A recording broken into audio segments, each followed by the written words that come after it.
insuffisant. Et bienvenue. Il m'est agréable et c'est avec plaisir que je suis aujourd'hui parmi vous, ici à Paris, dans ce lieu emblématique qu'est la Bourse du Travail, cette citadelle symbolique, à l'origine au lieu d'organisation des activités et des luttes syndicales. Des luttes qui nous inspirent et nous amènent aujourd'hui à échanger avec vous sur les opportunités et les espoirs d'aboutissement du combat pour l'émancipation et les libertés dans notre pays et à travers le monde. Je suis très content aujourd'hui de me retrouver ici avec notre diaspora dans une salle aussi pleine comme aujourd'hui parce qu'ailleurs tout est fait pour casser les ressorts de notre pays, les ressorts du milieu associatif, les ressorts des partis politiques. Et aujourd'hui, je suis très content de me retrouver ici, aujourd'hui, avec des personnes, mais aussi des militants qui sont encore là à militer et à revendiquer un changement dans notre pays. Il y a bien des années que le RCD n'a pas organisé d'événements aussi importants au sein de l'immigration. Et si mes souvenirs sont bons, cela remonte à plus de 15 années, au minimum.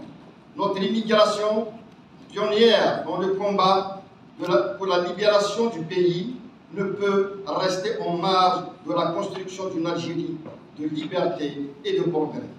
Aujourd'hui, vous êtes nombreux à prendre part à notre meeting qui sera suivi d'un débat et nous vous remercions pour votre mobilisation.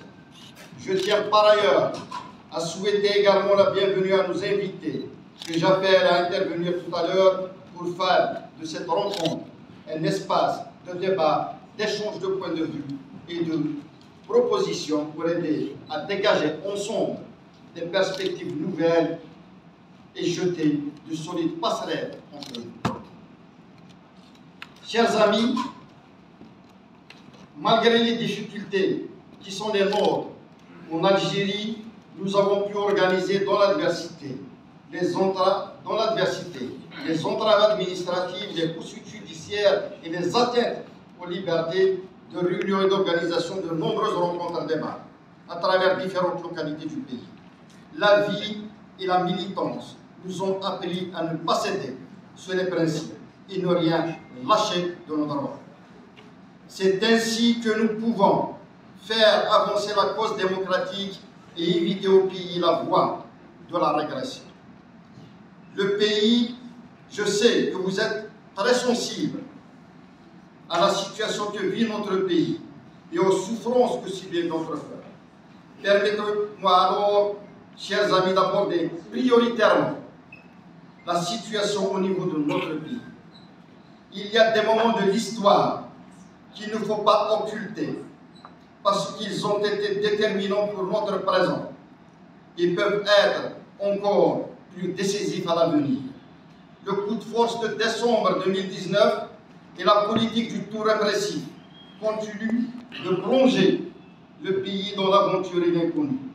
Plus de 5 ans après la mobilisation historique du peuple algérien qui a manifesté par millions dans les rues de tout le territoire du pays et à l'étranger son désir de changement pacifique, plus de 36 ans après les événements d'octobre 88, plus de 20 ans après la victoire du peuple algérien sur le terrorisme et 62 ans après l'indépendance, le pays vit toujours dans les incertitudes et l'instabilité, où règnent les atteintes aux droits fondamentaux, la peur et parfois la terreur.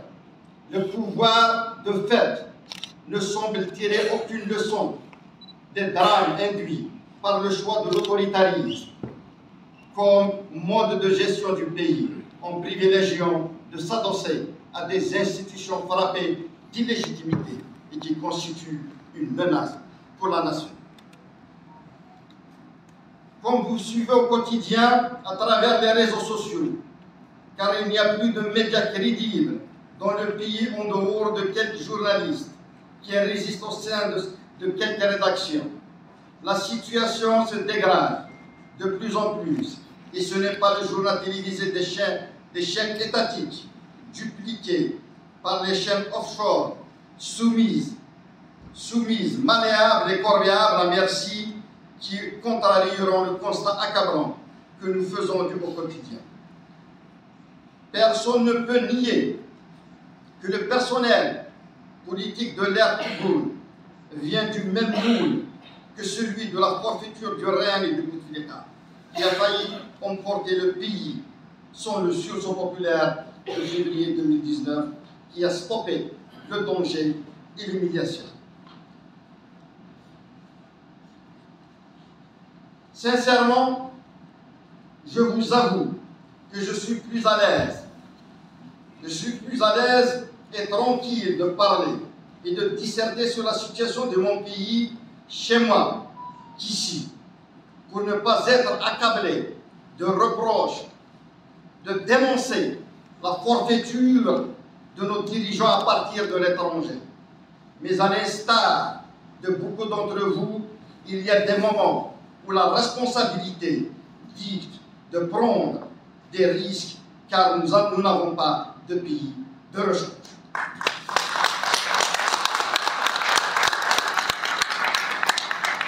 Le pays a besoin de tous ses enfants et la liberté d'expression de chacun de nous doit être défendue et préservée.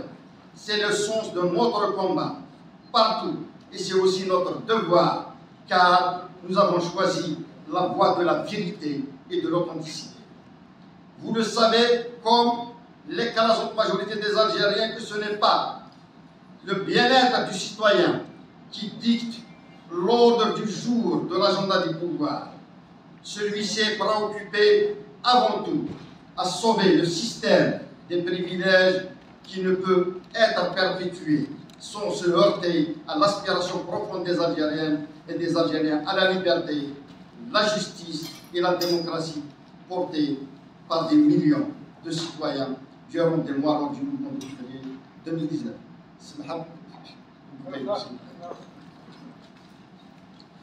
Alors pour moi, un homme politique et de surcroît un responsable politique doit établir constamment des évaluations, des constats et chercher constamment à ouvrir des nouvelles perspectives pour sortir notre pays des drames que nous vivons au quotidien.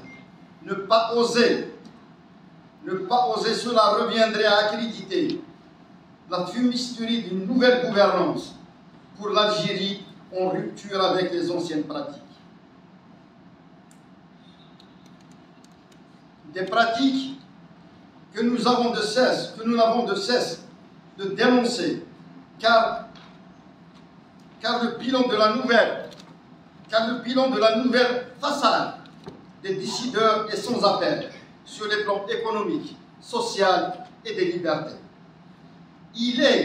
Ce bilan, je parle du bilan, il est dans l'instauration de la peur, des interdictions de sortie du territoire et même d'entrée, maintenant loin de la justice pour ceux qui refusent la soumission. Et je sais combien d'entre vous subissent et souffrent d'être loin du pays et de vivre un exil forcé. Combien sont-ils à atterrir dans un aéroport ou à arriver par bateau et à être retenus sans jugement ni raison fondée, rien que pour avoir émis une opinion ou revendiquer le changement. Ce bilan est aussi dans les libertés bafouées. Les milliers de citoyens et de militants qui sont passés par les prisons. Nombreuses sont les personnes qui sont encore retenues pour délits politiques et d'opinion. Il est aussi dans les dizaines de condamnations à mort, dans des simulacres de procès intentés à une région entière suite aux incendies criminels de l'été 2021. La révision annoncée de ces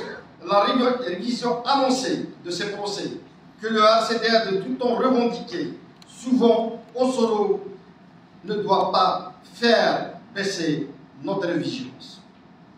Il est aussi dans les nouvelles lois du code pénal adopté, à l'exemple de l'article 87 bis, et qui place tout citoyen sous le coup d'accusation d'atteinte à la sécurité du pays pour la moindre critique de la gestion des affaires publiques. Une simple opinion émise peut être transformée en atteinte à la souveraineté du pays ou au moral d'une institution.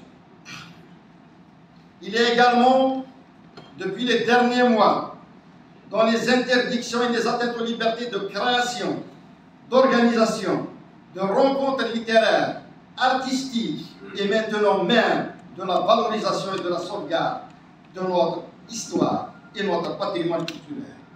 L'agression de Khenchela, avec le déboulonnage de la statue d'Axel, est des plus édifiantes. Ce roi Amazigh a pourtant défendu sa terre et son peuple contre une invasion étrangère.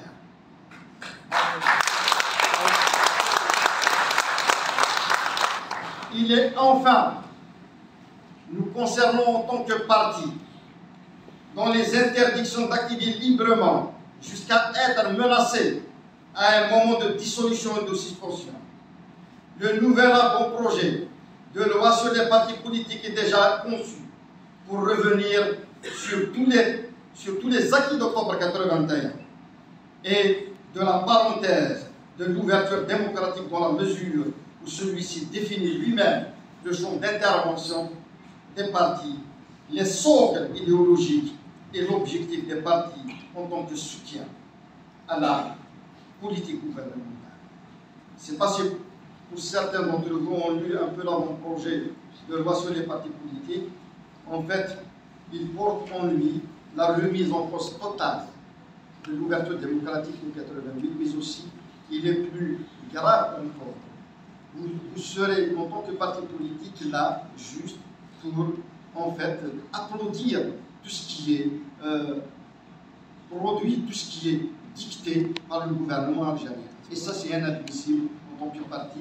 Il est aussi inadmissible pour tous les citoyens algériens qui aspirent au changement.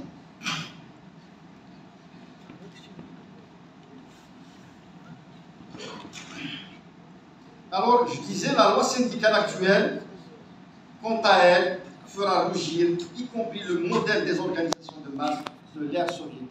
Et là, ce projet de loi, cette loi aussi, elle a été adoptée concernant les syndicats. Dans les syndicats maintenant, ils n'ont plus le droit de revendiquer dans la rue leur désir de changement de la politique gouvernementale. Et ceci aussi, c'est quelque chose de fatal pour un pays qui a connu une petite ouverture et qu'il va falloir maintenant défendre justement. Et c'est pour ça d'ailleurs que nous insistons à chaque fois dans nos sorties pour que nous fassions front par rapport à toute cette offensive du régime pour justement remettre en cause, aller dans la remise en cause justement des acquis de 88. Au sujet maintenant du bilan économique et social. Le marasme qui touche les entreprises à cause à la fois des problèmes importants d'intrants, des passe-parois et d'une justice aux ordres bouche les perspectives pour une jeunesse réduite à chercher les moyens de fuir le pays. Le SMIC réduit à quelques kilogrammes de la viande importée suffit pour illustrer l'angoisse des chefs de famille. Chers amis, personne ne l'ignore, sont les revenus du pétrole, du gaz, les autres minerais extraits du sous-sol, avec leur cours élevé, le trésor public serait dans l'incapacité à faire face au salaire de la fonction publique pour soutenir un quelconque programme social. La nouvelle loi de finances adoptée tout récemment à la USAID, avec un déficit budgétaire de près de 60 milliards de dollars, consacre une belle part aux dépenses improductives, fonctionnement, sécurité et rattrapage. Les incertitudes causées par les bouleversements stratégiques dans le monde risquent d'accentuer les pressions sur le pays. L'arrivée du président Trump peut être une occasion pour la relance de l'exploitation du gaz et du pétrole de schiste. Et si ce scénario aboutit, il faudrait s'attendre à des répercussions importantes qui creuseront les déficits, accentueront la dévaluation du dinar, le chômage et une plus forte dégradation du service public pour alimenter une crise largement contenue par la rente. Chers amis, je sais que le RCD est attendu sur ses positions sur l'immigration, à un moment où les tensions géopolitiques et diplomatiques impactent lourdement sur les relations internationales. Le RCD a pris des positions sur l'immigration qui, de tout temps, tranchent avec le traitement que lui a infligé le système du parti unique et les différents détenteurs du pouvoir depuis l'indépendance. Pour nous, l'immigration constitue un formidable potentiel de ressources démocratiques et de compétences. En fermant le pays à cette immigration, le pouvoir veut se protéger de la contagion des libertés et du fonctionnement démocratique des institutions. Il l'empêche de fait de participer au développement du pays. Une diaspora qui a été une cheville ouvrière pendant la lutte pour le recouvrement de l'indépendance nationale peut être d'un apport exceptionnel pour l'aboutissement des luttes démocratiques contemporaines dans notre pays. Chers amis, je sais que notre diaspora dans sa majorité réussit dans divers domaines de la vie économique, culturelle et même politique. Cette place dans les pays d'accueil doit être renforcée et il est nécessaire de la transformer en passerelle entre les peuples au lieu de la diaboliser, comme le fait de manière primaire et réductrice le discours pseudo-nationaliste chez nous et les regains populistes, voire néocolonialistes, ici, en ces temps de crise. Vous le savez certainement, si le RCD, qui s'est battu et qui a obtenu que l'immigration soit représentée directement dans l'Assemblée nationale, comme elle l'a été au sein des instances dirigeantes dans le combat de libération nationale. Pour nous, cette démarche doit avoir d'autres déclinaisons dans la vie du pays et de notre diaspora. Nos rapports amicaux avec de nombreuses chancelleries, je parle là du Baltique, avec de nombreuses chancelleries étrangères que nous voulons toujours renforcer, participent de la défense des intérêts de l'Algérie et de ses ressortissants là où ils sont. La politique est aussi une diplomatie partisane, forte, qui lutte pour l'intérêt du pays et de son peuple. Les mécanismes à mettre en place existent, mais le préalable d'un pouvoir légitime et démocratique est incontournable. Les compétences scientifiques installées à l'étranger ne demandent qu'à participer à la promotion de l'université algérienne. De même qu'une politique fiscale adaptée et la levée des entraves administratives à même de favoriser l'épargne et le transfert des capitaux verts afin de permettre aux opérateurs expatriés d'être au fait de toutes les opportunités économiques nationales. L'encouragement notamment par des subventions de l'action du mouvement associatif autonome, de la communauté immigrée et la facilitation des échanges et jumelages avec l'Algérie. La prise en charge effective de la protection consulaire, notamment pour les personnes fragilisées par leur situation administrative, comme c'est le cas de nombreux sans-papiers, et enfin la mise à l'abri des marchandages politiques, des accords bilatéraux favorables à notre communauté. Je n'ai fait que lister quelques propositions que vous pouvez trouver dans notre programme politique. Le RCD qui milite pour la souveraineté de notre peuple en tant que parachèvement de notre indépendance nationale, arrachée de haute lutte des mains des forces coloniales, n'est pas un partisan du discours à la carte. Il assume et défend son programme partout et avec la même constance. Pour nous, les libertés fondamentales, l'égalité en droit, la laïcité de l'État et la décentralisation dans un État unitaire régionalisé en tant qu'instrument démocratique de gestion de la vie publique ne sont pas négociables en tant qu'objectif de notre action.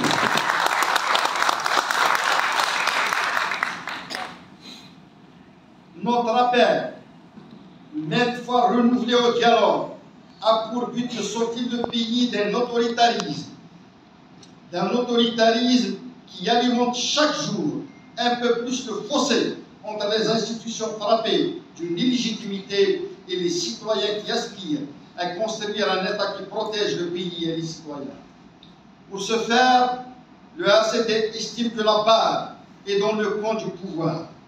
Rien de viable et de durable ne peut se faire sans le respect de la Constitution et des libertés, qui dictent la libération de tous les prisonniers politiques et d'opinion, la liberté de circulation sur tout le territoire national et à l'étranger, le respect des procédures judiciaires et des libertés d'expression et d'organisation.